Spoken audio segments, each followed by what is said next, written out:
Olá, meu nome é Ana Laura. Eu vou apresentar brevemente sobre o trabalho Medidores de Vazão, em específico para placas de ofício. Eu fiz esse trabalho em colaboração com a minha colega Ana Olívia, para a matéria de Tópicos em Química Industrial, turma TZ1.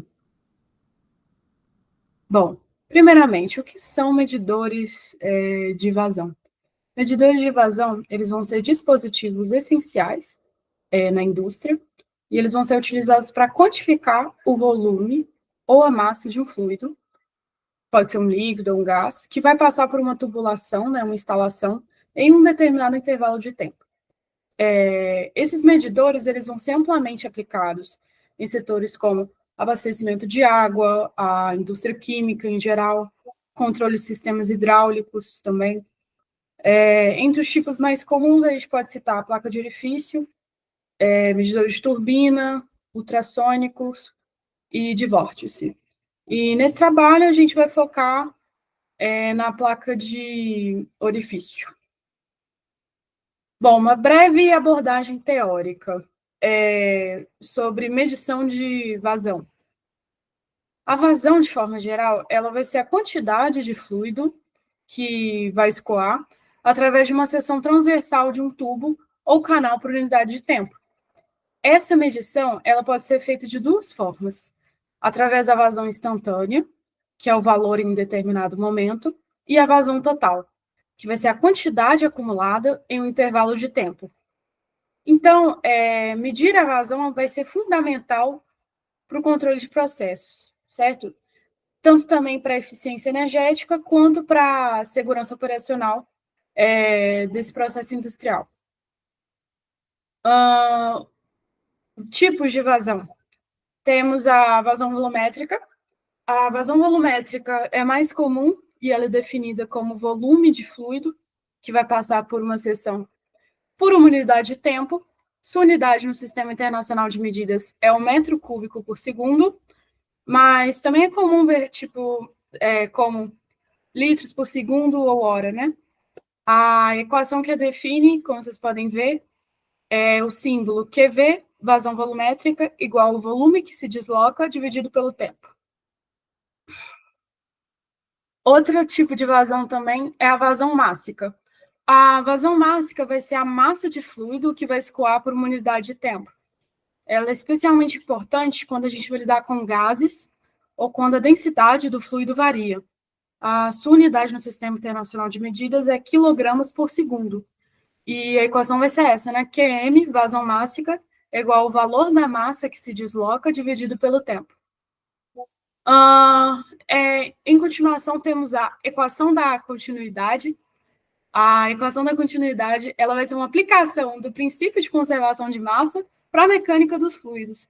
E ela vai afirmar que para um fluido incompressível em escoamento permanente, a vazão mássica deve ser a mesma em qualquer seção do tubo.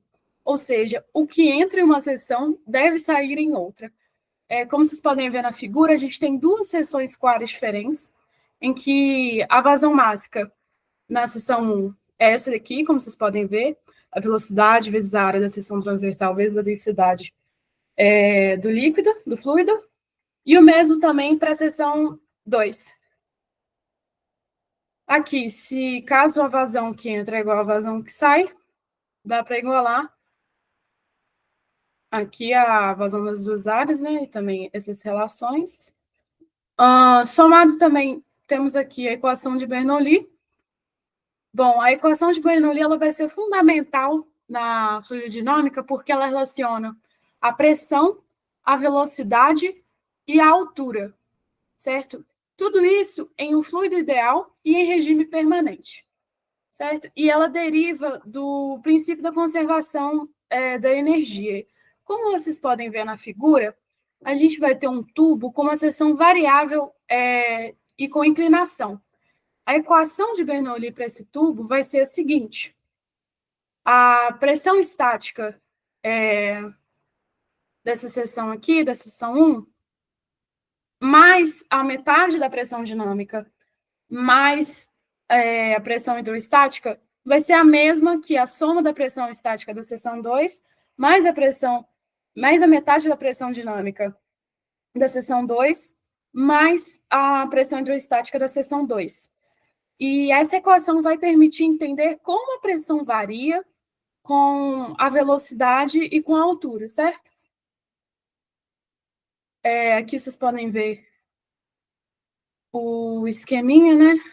Aqui a diferença de pressão, o fluxo aqui passando por uma placa de orifício, né? Se restringindo, diferença das duas seções. Para medidores de pressão diferencial, como a placa de orifício, nós usamos uma forma simplificada da equação de Bernoulli. Ou seja, a gente geralmente assume que o tubo é horizontal, ou seja, a altura 1 é igual à altura 2, H1 é igual a H2, e que o fluido ele vai ser incompressível. Assim, a gente vai conseguir, além de usar manipulação algébrica, né?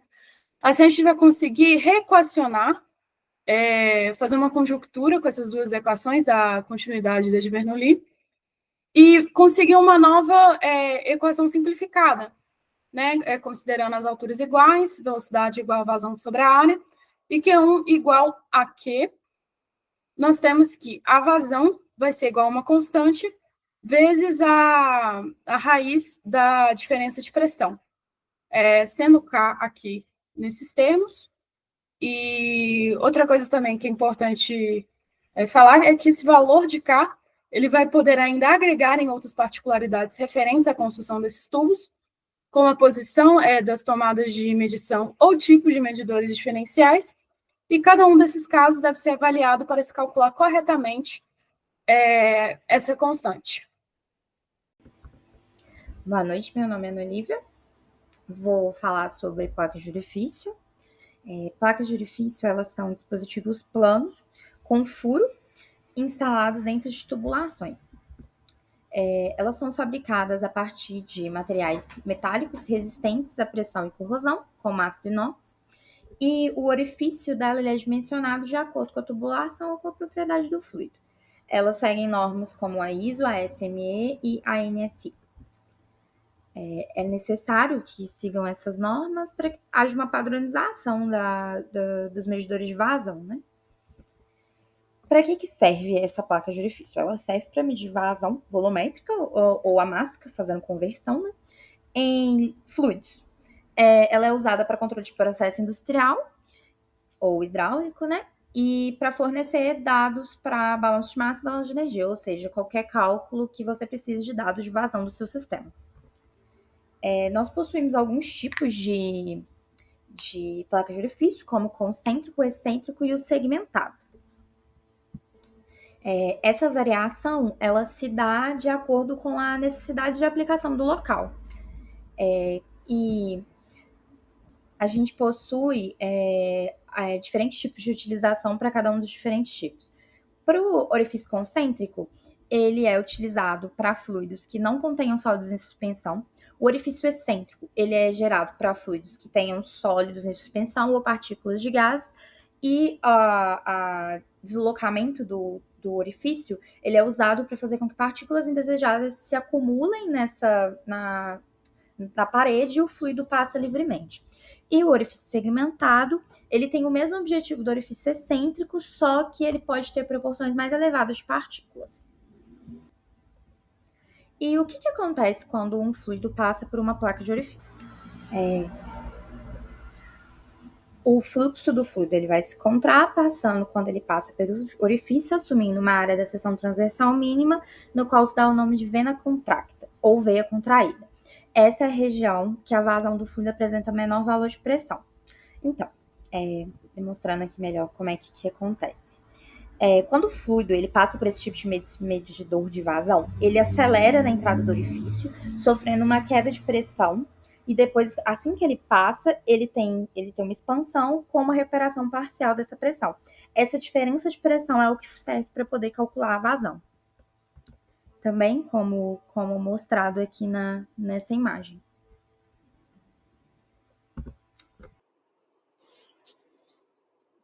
E quais são as vantagens e as desvantagens das placas de orifício? As vantagens são que ela tem um menor custo inicial, por ser sua fabricação ser fácil, o material ser um pouco mais barato. O tamanho dela é menor, então elas exigem menos espaço para instalação e elas possuem uma boa precisão quando instaladas e mantidas corretamente. As desvantagens estão que elas têm um baixo coeficiente de descarga, e significa que elas são menos eficientes na conversão de diferenças de pressão em leituras de vazão. Elas têm baixa sensibilidade e têm uma alta perda de carga, justamente por diminuir